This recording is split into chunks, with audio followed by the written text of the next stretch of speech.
New TV Telugu. తన తండ్రి BRS అధినేత చంద్రశేఖర్ రావుతో గాని, ఆ పార్టీతో గాని తిరిగి కలిసే ప్రసక్తే లేదని టీఆర్ఎస్ అధ్యక్షురాలు కల్వకుంట్ల కవిత స్పష్టం చేశారు.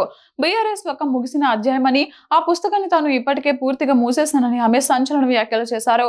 తన నూతన పార్టీ తెలంగాణ రక్షణ సేన ద్వారానే సరికొత్త చరిత్రను లిఖిస్తానని ఆమె ఉద్ఘాటించారు.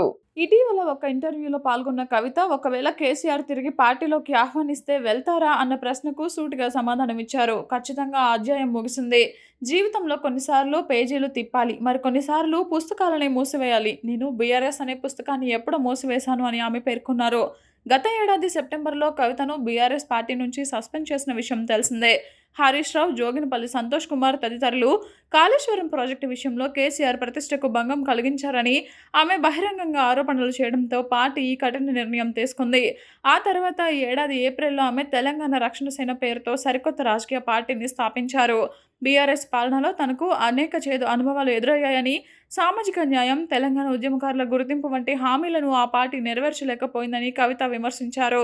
ప్రాంతీయ భావజాలం నుంచి బీఆర్ఎస్ వైదొలగడం వల్లే ప్రజలకు దూరమైందని ఆమె అభిప్రాయపడ్డారు. ప్రస్తుతం కాంగ్రెస్ పార్టీ తమ ప్రధాన ప్రత్యర్థి అని, బీజేపీ, బీఆర్ఎస్ పార్టీలు స్లీప్ మోడ్లోకి వెళ్లిపోయాయని ఆమె వ్యాఖ్యానించారు. ఇక ఢిల్లీ మద్యం కేసులో తనపై దిగువ కోర్టులో ఎలాంటి అభియోగాలు నమోదు కాలేదని, ఈడీ, సీబీఐ అప్పీల అంశాన్ని న్యాయ వ్యవస్థకే వదిలేస్తున్నామని ఈ సందర్భంగా వెల్లడించారు.